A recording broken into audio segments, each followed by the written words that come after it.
G'day Yassas, welcome to Ben TV. I'm Anthony Lekkas. I'm from the Triple Bypass Show at Joy 94.9. I'm Greek and bisexual, and my parents are from Kalamata. My name is Ada. I come from Greece as well, from Athens. And I've been living here in Melbourne for 5 years and I love it. Hi, I'm Steve Stefanopoulos. I'm the Mayor of the City of Storrington and my parents are from Kalamata and I live in Armidale. Hi, I'm John Tzimas. My parents are from Crete and Epiro. I'm from Melbourne as well all my life and I've been working with Greek and Gay Support Network. Brilliant. Well, welcome to the program, everyone. So what I'd really like to know is that we're here as Greeks here on the Melbourne scene. What is actually happening in the Melbourne scene? You've been doing quite a lot, providing services to the Greek community here for the LGBTI people. Well, Greek and Gay's been doing that for over 20 odd years. And it was great for us as Greek, gay, lesbian, bisexual, trans individuals to have that support. But now in the last 3 years, there's been some funding that has gone to a couple of organisations to help probably educate the Greek community a little bit better and open their eyes and make them less homophobic, or try and make them less homophobic. And is that working? How's that going? It's hard to tell. We had probably high expectations of change, but like most things Greek, they take time. So what was done? What was Pronia we got funding through Pronia, which is a Greek welfare organisation. Yep. Yeah. They do a number of different things, and we started a program called Starting the Conversation, which was basically targeting Greek radio and paper to get some content out there. And then the second year they had a program called Skepsi, which was more mental health driven, and also worked with other Greek organisations to try and influence their culture within their working environments.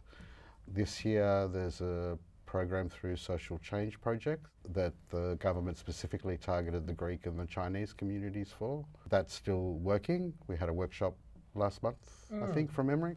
So why the need for all these specific programs, and what are they I think the aiming government's identified that there is possibly coming out of the marriage equality vote. They looked at the statistics there or empirical evidence, I'm not sure.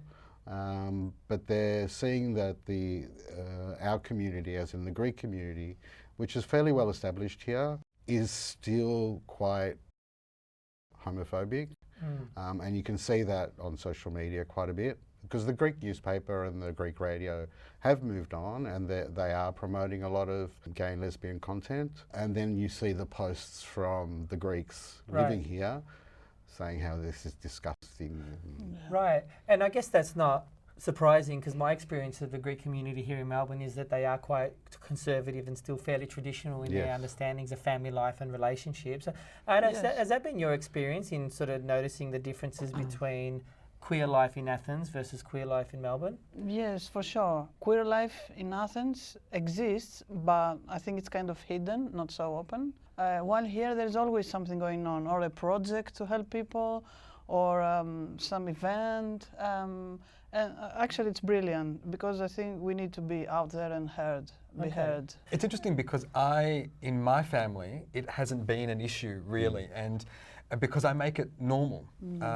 And so all my cousins and aunts know my partner and my husband, and he's come to weddings and baptisms and whatever, funerals and all that sort of stuff. And we do Easter together. So, you know, when we had Easter recently, we sat around the table, in the kitchen table, and had Easter together. And did you just crack eggs? Crack eggs and had kuragedes and kuralakia and all that sort of stuff. It was great. And surekia, which I took one home and ate on my own.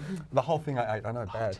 And Steve, so because you're a public figure, you're the mayor of the city of Storrington, you're married as well, you were married in South Africa, is that correct? Right? You and your partner? Yep. So it's a bit hard to escape that level of visibility in your family. When you said you introduced your partner to your family, what was that like for you? Well, I made it's normal as far as I'm concerned. So everyone is normal, and I have an intellectually disabled brother who's also normal as far as I'm concerned. So when I introduce him to people, I say, this is my brother, his name is, and I say, you just need to talk to him like you would talk to me. You know, don't change what you do, and I don't do the same. I am who I am, and I express it the way I am, and being Australia's first, same-sex married mayor and the only one in the country is fantastic. So. Do you carry a weight on being able to sort of represent not just the LGBTI community in a sort of political sort of government space, but also how does your ethnicity intersect there? Well, interesting because when we had the Parelasi recently at the Shrine of Remembrance, I was there, part of the official party, up on the stage with everyone else as the only Greek mayor in Melbourne.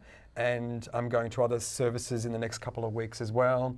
I also had a civic ceremony last year where it was a public event, about 400 people came, and I hosted that with the Greek ambassador at the Melbourne Town Hall, where the Evzones from Parliament were here from Athens, and that was a fantastic event. Yeah. So it was great to sort of bring that Greek community in, and everyone's quite accepting of it. And so do you do anything that is sort of traditionally marks or celebrates sort of Greek culture here in Melbourne? I don't think so, to be honest. Do they go to church? Yeah. She cooks Greek. She cooks? Are you a good cook? No, I don't like cooking. Oh. I know. I'm Greek and a woman, but yeah, cooking is not my thing. Brilliant. My partner cooks, so yeah, I'm lucky. Yeah, I go to church occasionally, but I must say I don't feel very comfortable being there. At the church? Yes. And church life plays a very significant and central place for Greek culture in the way that we celebrate important dates. And also the way we decorate our homes, really. Yes. I think all of our parents' homes are full of sort of religious Icons. Yes. Yes. Celebrate name days. And our cars. Yes. Well, I always think the best drag shows in Melbourne are Greek churches. These bearded men in dresses and their blingers. It's an amazing performance in my opinion. These gorgeous buildings. Do you still go to Greek church? After same-sex marriage campaign last year, I've made a conscious effort not to go, with the exception of weddings, funerals, baptisms, pretty much, because they're more personal. I don't feel like I'm accepted there, especially given the previous late Archbishop's attitudes towards us. Right.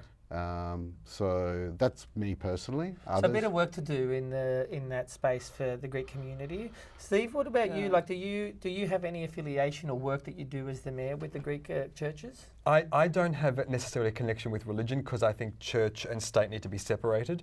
And so I haven't been to a Greek church unless it's been a wedding or funeral, that sort of thing. I don't go. I am religious as base. So I'm a Christian. I believe in Christianity, but I'm not necessarily Greek Orthodox or whatever. So I just want to say thank you again for coming onto the show and talking about all things Greek and queer. It's been lovely chatting to you all. So hopefully we get you back again soon. Sure. Thank you, Anthony. Thanks. No worries. Thank you for tuning in. I'm Anthony Lekkas and you've been watching Ben TV. Hoppa!